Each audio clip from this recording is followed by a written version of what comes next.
Hello everyone, welcome back to my channel. আজ একটা নতুন রেসিপি নিয়ে এসেছি তোমাদের।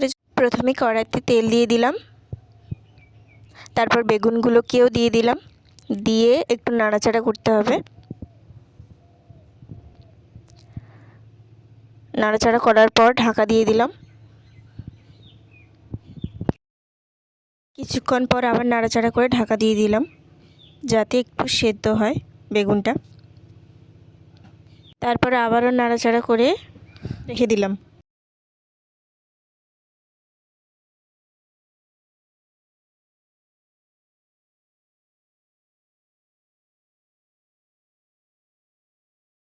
বেগুনটাকে ভালো করে ভেজে নিতে হবে আস্তে আস্তে করে।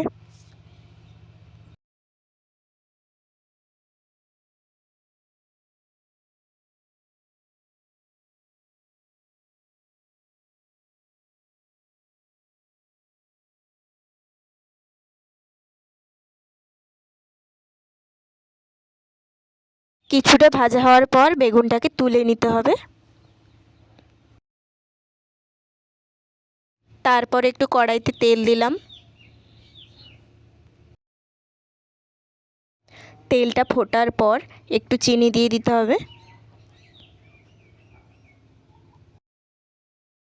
তারপর তেলটা একটু গরম হতে দিতে হবে।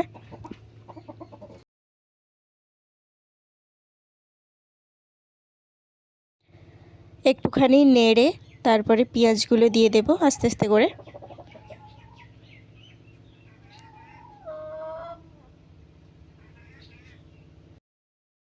পেঁয়াজগুলোকে একটু নাড়াচাড়া করে নেব।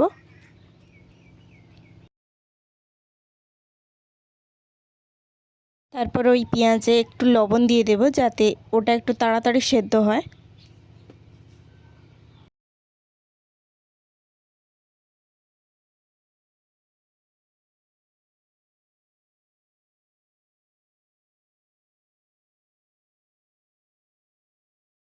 তারপর দেব হলুদ গুঁড়ো। যে যতটা পরিমাণ করবে ততটা পরিমাণ হলুদ গুঁড়ো দেবে।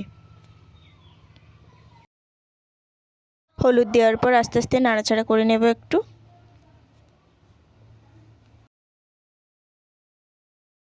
তারপর দিয়ে দেব আদা বাটা এবং টমেটো কুচি।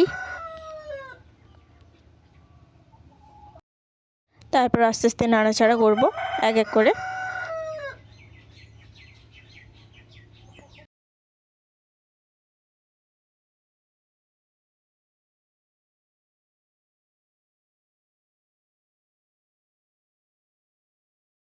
নাড়াচাড়া করার সময় আরেকটু তেল দিয়ে নিলাম এবং ভালো করে নাড়াচাড়া করে নিলাম।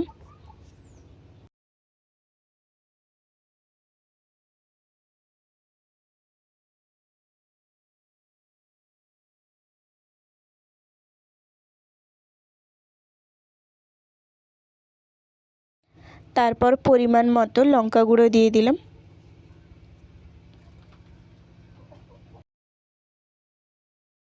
লঙ্কা গুঁড়ো দেওয়ার পর আস্তে আস্তে নাড়াচাড়া করে নিলাম।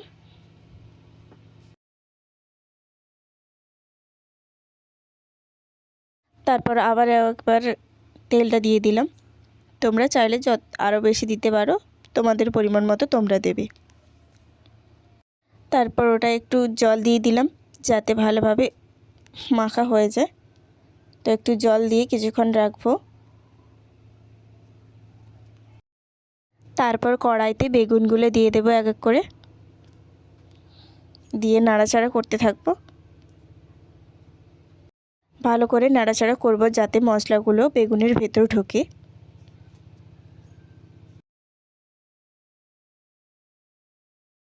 তারপর আবারও পরিমাণ মতো লবণ দিয়ে দেব। যার যতটা পরিমাণ লাগবে সে তেমনই ততটা পরিমাণে দেবে লবণ। লবণ দেওয়ার পর ভালো করে নাড়াচাড়া করে নেব। তারপর ওখানে অ্যাড করব কাশ্মীরি লঙ্কা গুঁড়ো। লঙ্কা গুঁড়োটা দেওয়ার পর আবারও নাড়াচাড়া করে নেব ভালো করে।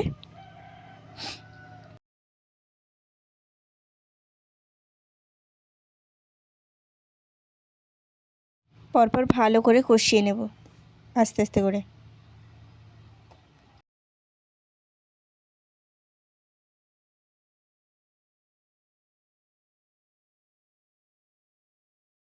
অনেকক্ষণ ভালো করে কষানোর পর দিয়ে দেব জল, পরিমাণ মতো দেবে।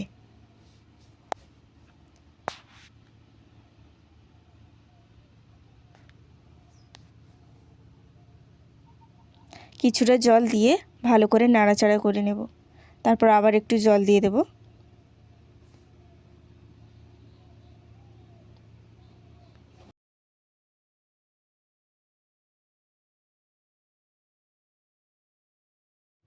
জল দেওয়ার পর তরকারিটিকে ফুটিয়ে নেব আস্তে আস্তে করে।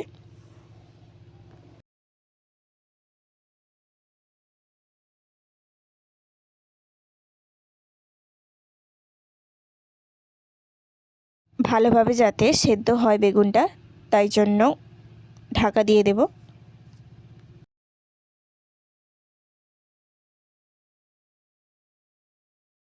তরকারিটি হয়ে এলে দিয়ে দেব ধনেপাতা কুচি, উপরে ছড়িয়ে দেব। তারপর আবারও আস্তে আস্তে করে নাড়াচাড়া করে নেব।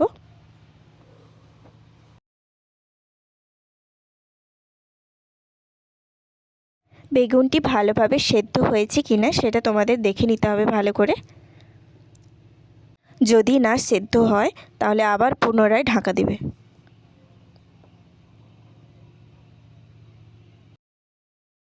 সেদ্ধ হয়ে গেলে তারপর বেগুনটিকে নামিয়ে নেব আস্তে করে। ভিডিওটি ভালো লাগলে লাইক, কমেন্ট, শেয়ার, সাবস্ক্রাইব করে দিও এবং ভিডিওটি এখানেই শেষ করছি। সবাই ভালো থাকবেন, সুস্থ থাকবেন।